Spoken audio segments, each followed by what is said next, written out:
This was the cruelest and most shameful mission I had ever executed in my life. What the military department had assigned us wasn't a glorious campaign, but an ordinary tax collection mission. Even the commissar from Songsi Academy had been dispatched to the scene for this mission. No one could have imagined that this boring errand would become the heaviest nightmare of my life. The very second our flight formation entered the airspace above planet Demidon, a barrage of fierce artillery fire suddenly assaulted us. It was an orc attack. This place had long since become a battlefield. Fortunately, the local naval aviation immediately dispatched 3 Thunder fighters to escort us. Just as we were celebrating their timely support, our aircraft came under enemy attack. A pilot seized the moment of the enemy's mistake and successfully shot down the orc fighter. But as he maneuvered to turn, he was still hit by the orcs. Fortunately, the bullets only knocked off the starboard ammunition bay. The pilot quickly adjusted his position and targeted the enemy ahead once more. However, the previous attack had also caused the port ammunition bay to malfunction. Luckily, our transport ship had successfully reached its destination during this brief time, but the orcs pursued us relentlessly, chasing us directly to the airspace above the base. The reason they were so brazen was that the ground defense systems had long since run out of ammunition. Still in the cabin, I hadn't yet figured out what had happened when I heard 2 tremendous crashes. The pilots had used their own bodies to ram and destroy the last 2 orc fighters, so when I walked out to the aircraft with a clueless expression, facing the enthusiastic greetings of the local officers, I not only failed to immediately marvel at the pilots' loyalty, but instead complained about why they hadn't activated those anti-aircraft guns at the first opportunity. The officers' response caught me completely off guard. It turned out they had run out of ammunition by the 3rd week of the orc invasion. The few small weapons remaining could barely fend off the aliens' low-altitude bombing run. The arrival of the supply team had rekindled his determination to retake this planet. He didn't know was that our arrival wasn't to bring hope, but to plunge them into deeper despair. When he opened the cargo hold with hopeful anticipation, the empty bay left him thoroughly confused. Though I felt somewhat guilty, duty-bound as I was, I still pulled out the tax collection list. Faced with such cruel deprivation, the officer instantly broke down. It was then that I finally understood why the military department had sent Commissar Brock along with us. This is how we win.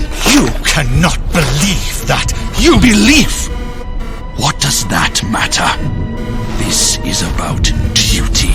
Your duty. And you will fulfill it.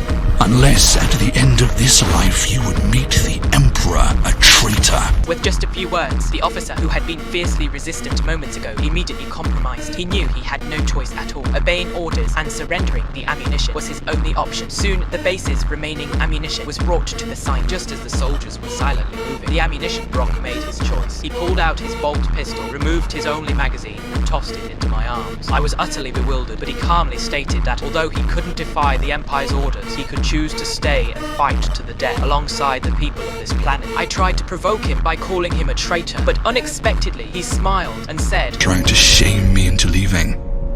You would have made a fine commissar.